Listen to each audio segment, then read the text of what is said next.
RFI. Este ora 11 și 29 de minute la RFI. Bună dimineața tuturor, sunt Mihaela Dedeoglu și vă invit să rămâneți alături de noi pentru această mică oră în care vom vorbi despre un excepțional concurs francofon de popularizare științifică.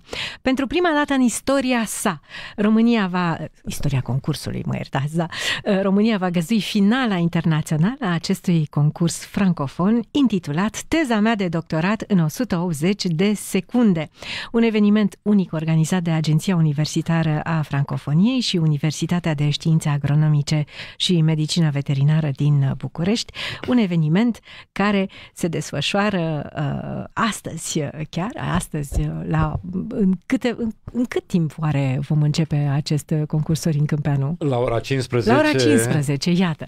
În studioul RFI pentru a vorbi despre acest excepțional concurs, despre care, e adevărat, vom vorbi în linii mari în limba franceză, se află alături de mine Slim Halbous, rectorul Agenției Universitare a Francofoniei. Bonjour et merci infiniment de votre visite. De nous recevoir. Și Sorin Câmpeanu, președintele AUF pentru prieteni. Bună dimineața! Mulțumesc foarte mult din nou pentru vizita de astăzi.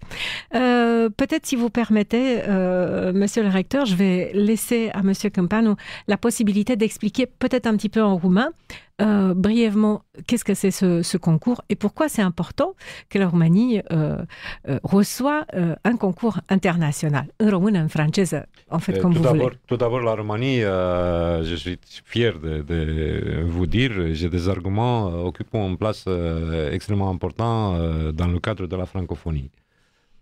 On est présent, surtout, mais pas seulement, dans le cadre de la francophonie universitaire. Il s'agit de l'Agence universitaire de la francophonie.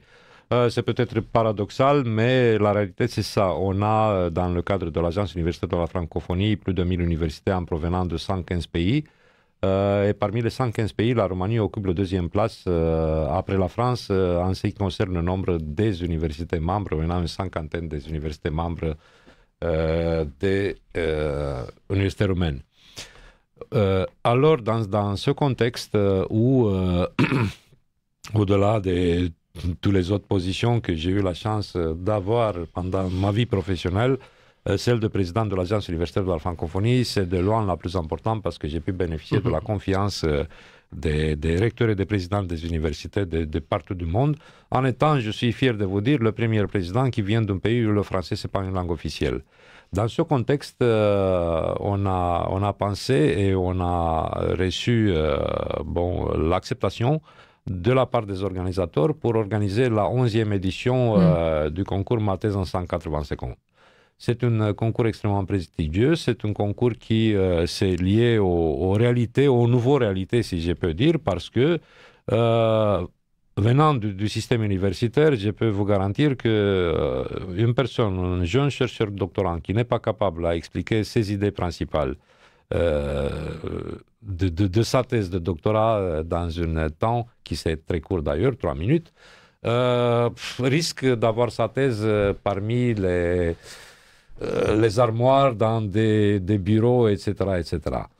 Et c'est pour ça que les gagnants d'une vingtaine de finales organisées dans une vingtaine de pays se sont venus à Bucarest. Par hasard ou non, c'est l'Université des sciences agronomiques et médecine vétérinaire de Bucarest que j'ai eu. Je veux remercier encore une fois l'équipe de l'AUF et aux organisateurs qui l'ont accepté que notre université romaine organise ça. Le concours va débuter, comme j'ai dit, aujourd'hui à 15h et pendant 3 heures, on va avoir toutes les présentations et un jury international va décider qui est le gagnant. Ça va être une décision très difficile. Qu'est-ce que je peux dire? On a des jeunes chercheurs qui viennent d'Europe, qui viennent d'Asie, qui viennent de Canada. Je suis dans ce contexte particulier, après les élections de la Moldavie, je suis très enchanté que se trouve parmi les concurrents, se trouve le représentant de la Moldavie, à côté d'Autriche, de Bénin, de la Bulgarie, Burkina Faso, Burundi, Canada, Côte d'Ivoire, Égypte, France, Irlande, Liban, Madagascar, Maurice, Mali, Maroc, Sénégal, Ciad, Thaïlande et bien sûr la Roumanie. Ce sont les 20 pays participants. C'est un concours extrêmement prestigieux. Et on est en train de proposer que si c'est d'intérêt, la Roumanie peut entrer parmi les organisateurs dans le club select des organisateurs, je peux dire. Il s'agit du Canada, de la France, de la Suisse, de la Belgique, du Maroc. Ce sont les pays organisateurs de ce sont les pays organisateurs de ces concours, à côté de l'AUF qui couvre, comme je viens de dire, 115 pays. Alors l'AUF, c'est l'acteur principal. Et je peux dire ça, je suis presque président sortant de l'AUF. Dans quelques jours, je vais finir mon dernier mandat.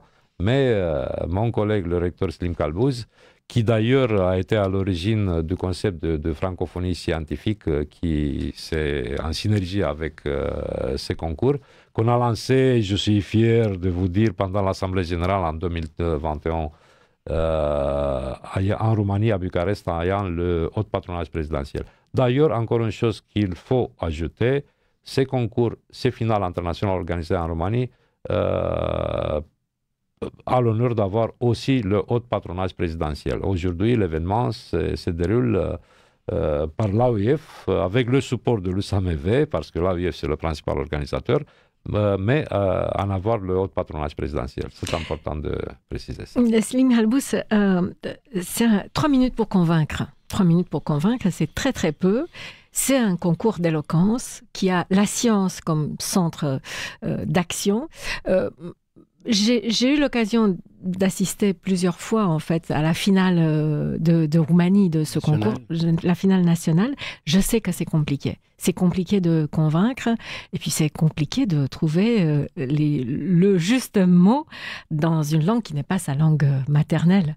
Qu'est-ce que ça représente pour AUF, de votre point de vue, ce concours, et comment on peut créer une famille en fait, des scientifiques en langue française, de la francophonie? Oui, excellente question, parce qu'effectivement, au-delà du concours, comme l'a décrit le président, il y a des objectifs beaucoup plus profonds que ça. D'abord, il y a la question pédagogique que vous signalez. Elle est très importante. De pouvoir expliquer un travail de thèse souvent très complexe, souvent des sujets pointus, de manière très simple, que monsieur tout le monde peut comprendre, même s'il n'est pas scientifique, c'est un exercice très difficile. Mais en même temps, très utile, parce que ça sort les chercheurs de leur tour d'ivoire. Ils ont souvent, les chercheurs, l'image des gens isolés de la société, qui ne savent pas ce qui se passe, qui sont incapables d'expliquer ce qu'ils sont en train de faire. Or, ce concours, justement, les oblige à y travailler pendant 405 ans sur une thèse. Et il a 3 minutes pour expliquer l'essentiel de ce qu'il est en train de faire. Donc, c'est un exercice pédagogique très intéressant. On appelle ça la vulgarisation de la science ou de la communication grand public de la science. C'est très important. Il y a un deuxième élément qui est très important pour l'AUF, et c'est pour ça qu'on soutient très fortement ce concours, c'est le réseautage des scientifiques francophones. Vous voyez, le président l'a cité, il y a 20 nationalités qui sont présentes aujourd'hui en Roumanie. Il y a eu une trentaine qui ont participé au concours au niveau national. Et tous découvrent que beaucoup de chercheurs, qui ne sont pas forcément de pays francophones, mais qui font de la recherche scientifique en français. Et ça, nous, en tant qu'opérateurs de la francophonie, évidemment, c'est très important pour nous de montrer que la langue française aussi est une langue internationale des sciences. Aujourd'hui, on a des ingénieurs, on a des informaticiens, mais on a aussi des linguistes, des littéraires, des sociologues. Toutes les disciplines sont représentées. Ce n'est pas propre à une discipline en particulier. Et cette diversité des sciences en français nous permet de voir un réseautage de scientifiques francophones très important au niveau international. Il y a un troisième élément que je citerai et qui, pour nous, tout aussi important que les deux premiers. Il y a la pédagogie, il y a le réseautage des scientifiques francophones, mais il y a aussi un élément fondamental qui est l'usage de la recherche pour le développement, pour trouver des solutions à nos pays. Aujourd'hui, beaucoup de pays de l'espace francophone voudraient utiliser plus les résultats de la recherche pour trouver des solutions économiques, des solutions sociales, pour donner des éléments de réponse aux politiques qui parfois sont en difficulté face à l'évolution du monde. Et donc ce genre de concours, ce genre d'explication simple de recherche compliquée permet de trouver des solutions implémentables rapidement pour trouver des solutions à nos pays. Donc c'est un facteur de développement. Et on oublie souvent ce facteur qui est très très important finalement, comment mettre la recherche scientifique au service du développement de pays et donc en particulier de l'espace francophone en ce qui nous concerne. Donc c'est un élément très important et vous voyez qu'au-delà du concours, parce qu'il y a un élément festif, il y a aussi une petite compétition parce que c'est un concours, mais les doctorants sont conscients qu'il y a des enjeux beaucoup plus grands que ça. Et moi, je voudrais aussi profiter de votre micro pour féliciter la Roumanie qui accueille pour la première fois la finale internationale. On est à la 11e édition. Il y a eu 10 éditions avant. C'est la première fois que la Roumanie l'accueille. Et je veux aussi dire à vos auditeurs que les 20 doctorants qui sont ici en Roumanie sont déjà des champions chez eux, dans leur pays. C'est-à-dire qu'en fait, ce qu'on appelle la finale internationale, c'est les champions des finales nationales. Donc, le candidat moldave, c'est le champion des doctorants francophones en Moldavie. Le candidat de Côte d'Ivoire, c'est le champion des doctorants en Côte d'Ivoire, et ainsi de suite. Et donc, l'idée, c'est qu'ils sont tous gagnants déjà. C'est d'excellents chercheurs, des jeunes chercheurs très très bons en sujet et en communication. Et aujourd'hui, ils font cette compétition internationale en Roumanie. Et alors, je termine par dire qu'on vient de sortir du comité stratégique de MT 180, où Monsieur Semper a présenté officiellement la candidature de la Roumanie pour faire partie du tour de table du comité stratégique. Et je peux vous dire en avant-première, parce qu'on vient de décider, je viens de sortir directement de la réunion pour venir chez vous, que à l'unanimité, le comité stratégique a adopté la candidature de la Roumanie et que dorénavant, la Roumanie fera partie du comité stratégique de développement international de ce concours prestigieux. Alors, justement, pour rester à ce concours, moi, je vois encore deux avantages. Premièrement, pour les spectateurs, je trouve ça extrêmement intéressant d'assister et d'avoir accès à des sujets qui sont très pointus, souvent, et qu'on ne voit jamais, parce que qui lit des thèses de doctorat? Déjà, il faut les publier. Et en plus, le deuxième problème, je sais qu'on en parle depuis très longtemps, la publication scientifique en langue française. Ça, c'est un énorme problème parce que la langue universellement reconnue, c'est l'anglais. Si tu n'as pas publié en tant que chercheur en anglais, c'est comme si tu n'existais pas. Et il faut revaloriser, en fait, depuis des années, on essaye de revaloriser la langue française sur les publications scientifiques. Absolument, je suis absolument d'accord avec vous. D'ailleurs, je peux vous annoncer pour vos auditeurs, il y a une plateforme qui a été créée par l'AUF et l'ACFAS. Alors, l'ACFAS, c'est la grande association internationale canadienne qui développe les sciences en français. Ils sont les initiateurs du projet MT 180 en français. Ils sont avec nous, d'ailleurs, ici en Roumanie. Et nous animons une plateforme qui s'appelle Raccourci, que j'appelle en fait à tous vos auditeurs, allez la voir. Et cette plateforme numérique, c'est une plateforme dédiée à la vulgarisation de la science.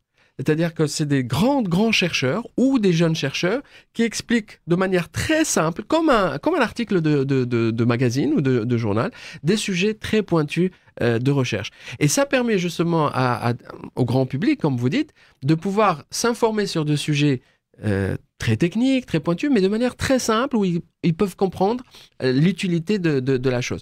Donc oui, la vulgarisation de la science, elle est fondamentale. Et pourquoi la science en français est importante? Vous avez fait allusion à ça, et moi je voudrais revenir là-dessus, mais de manière très importante. Ce qui est important, c'est la diversité des langues dans les sciences. Le multilinguisme est très important. Pourquoi? Parce que ce n'est pas une question linguistique, c'est une question de vision du monde, d'une pensée intellectuelle qui est derrière une langue. C'est une façon de présenter les choses. Le monde est divers, et donc cette diversité du monde doit être représentée dans le monde scientifique. Si on parle une seule langue, et malheureusement l'hégémonie de l'anglais est catastrophique pour les sciences. Je vous donne un chiffre aujourd'hui. 94% des articles publiés dans les revues indexées se font en anglais. 94%, c'est-à-dire 6% pour le français, l'espagnol, le portugais, le chinois, le roumain, l'italien, toutes les autres langues du monde. C'est inacceptable. Et quand on gratte un peu plus, ces 94% d'articles en anglais, ils sont détenus essentiellement par 5 entreprises, toutes nord-américaines. Donc c'est un modèle économique en réalité qui est derrière. Et quand on gratte encore plus, ces entreprises de la publication scientifique font plus de 40% de bénéfices nets après impôts. aucune industrie au monde ne fait ce bénéfice. Ça veut dire qu'en fait, derrière la notion de qualité que nous vendent ces entreprises, il y a vraiment un modèle économique qui permet à l'anglais d'être dominant. Et donc nous, c'est ce que nous combattons. On n'a pas de problème avec la langue anglaise et nous parlons tous plus ou moins l'anglais. La question, c'est on a un problème avec une seule langue, avec le monolinguisme dans les sciences. Et il faut que toutes les langues puissent s'exprimer pour que toutes les visions de la science peuvent s'exprimer. Alors nous, en tant qu'opérateur de la francophonie, on défend évidemment les sciences en français, mais on travaille beaucoup aujourd'hui avec les pays lusophones pour développer les sciences aussi en portugais. On travaille beaucoup avec les pays hispanophones qui ont le même problème de la domination de la publication scientifique en langue anglaise. Et donc, ça veut dire quoi? Ça veut dire que les revues qui ont leur charte vous imposent des sujets, vous imposent une façon de le traiter. Donc, quand vous voulez parler des vrais problèmes de la Roumanie, par exemple, vous ne pouvez pas parce que vous devez vous adapter à la charte de la revue. C'est la revue qui vous oblige à faire la recherche d'une certaine manière et donc vous ne parlez pas de la réalité du terrain. Or, nous, on veut que la science et la recherche soient au service du développement. Pour cela, il faut qu'elle colle à la réalité culturelle, sociale des pays. Tous les moyens sont bons pour convaincre les jeunes à mettre un peu de pression, parce que ça peut venir d'eux aussi, des chercheurs, mettre cette pression sur cette hégémonie anglaise. On peut comprendre que dans les sciences un peu exactes, on peut facilement parler en anglais ou en français, c'est un peu la même chose. Mais dans les sciences sociales, par exemple, tout mot il y a des nuances. Et les nuances, on les comprend à travers ces langues, que ce soit l'espagnol. Et d'ailleurs, l'espagnol, c'est incroyable qu'on n'arrive pas à avoir aussi laisser la langue espagnole de percer, parce qu'avec tous les pays où il y a tous les locuteurs. En Amérique latine, il y a une domination aussi de l'anglais de la même manière. Ils n'arrivent pas à publier en espagnol alors qu'ils sont très nombreux. Est-ce que vous avez remarqué, c'est pas une question piège, mais est-ce que vous avez remarqué, par exemple, des sujets favoris pour les chercheurs qui évoluent dans le milieu francophone? Est-ce qu'ils sont plus dans les sciences sociales? Est-ce que c'est pas une question piège, c'est juste pour savoir si... C'est de l'astronomie à médecine, physique, mathématiques, philologie, histoire, il y a tout, mais le recteur peut répondre mieux. Ah non, il y a tout. C'est vrai que toutes les sciences, on trouve des chercheurs et des scientifiques dans toutes les sciences en francophonie, mais quand même, il reste une domination des sciences sociales et humaines, en tout cas en termes de publication scientifique. Parce que dans la publication scientifique, on est extrêmement faible sur ce qu'on appelle les sciences de l'ingénieur ou les sciences techniques, mais le taux reste un peu meilleur, même s'il est faible aussi, mais meilleur dans les sciences sociales et humaines. Il y a une tradition quand même qui est assez importante, mais par exemple, il y a dans d'autres disciplines, dans les maths, il y a une traduction francophone, une tradition francophone très importante, bizarrement. Pourtant, c'est une science donc dure, une science exacte, comme on dit, ou même si j'aime pas beaucoup le mot science exacte, comme s'il y avait des sciences fausses. En fait, c'est sciences quantitatives, et ces sciences aussi, parfois, on trouve des îlots d'excellence francophones très intéressants. Mais ma remarque principale que je veux faire par rapport à votre suggestion, c'est que si les sciences dures ne nécessitent pas une dimension culturelle, donc à la limite elles peuvent se faire dans n'importe quelle langue, leur impact ne l'est pas, il n'est pas neutre. Regardez par exemple l'IA. Aujourd'hui l'IA, tout le monde parle de l'IA. Développer les programmes, peu importe le langage, c'est des codes. Donc qu'on le fasse en anglais ou en français ou en toute autre langue, c'est pareil. En revanche, l'impact de l'IA sur la santé, sur l'éducation, sur la politique, sur la vie de tous les jours, elle n'est pas neutre et elle n'est pas liée à une culture particulière. Au contraire, chaque pays, chaque culture va accueillir l'IA de manière différente. Et donc, là, encore une fois, on revient, la dimension sociale et culturelle de l'impact des sciences, il n'est pas neutre et il doit être multilingue. De cette perspective, si je permettais pour compléter ça, c'est les sciences sociales et culturelles, ce sont très importantes de cette perspective et ce sont déjà très bien représentées. Mais de l'autre côté, vous avez demandé comment on peut convaincre les jeunes pour utiliser le français. Nous, à l'AEF, on dit qu'on veut faire du français un vrai passeport pour l'emploi. Et de cette perspective, il faut bien encourager aussi l'ingénierie, les sciences appliquées, la médecine, etc. Parce que comme ça, c'est une raison, c'est une perspective qu'on a chacun d'entre nous au niveau personnel, si on comprend bien que ça peut nous aider à avoir un emploi qui répond à notre désir de développement personnel et professionnel, on a une chance de plus pour augmenter l'usage de français. Absolument. Et ça, je voudrais rendre hommage au président Sorin, parce que, à part d'être président de l'AUF, il est président des universités roumaines. Et nous avons quand même une 50aine d'universités roumaines qui sont membres de l'AUF, donc qui développent les sciences en français. Parce qu'on ne peut pas être membre de l'AUF si on n'a pas au moins partiellement des français dans son enseignement ou dans ses programmes de recherche. Pour les titulaires, au moins un programme totalement disponible en français. C'est ça. Et puis vous avez passé tous les deux par le fauteuil de ministre de l'enseignement. C'est vrai, oui, c'est vrai. C'est vrai, c'est vrai. C'est une sensibilité aussi à l'importance de l'éducation. Alors, qu'est-ce qu'on peut dire sur l'éducation aujourd'hui? Vers quoi on se dirige aujourd'hui dans ce monde tellement polarisé? J'hésite à commencer parce que le système d'éducation en Roumanie traverse juste maintenant une période plus compliquée à tous les niveaux, en incluant le niveau universitaire. Et pourtant, on a besoin d'investir plus en éducation. Moi, j'étais, pendant les 3 mandats de ministre, et pas seulement parce que je suis lié à mon université depuis le début de ma carrière, je suis lié à l'enseignement, quelles que soient les positions politiques, si vous voulez, je les utilisais pour soutenir le système d'éducation.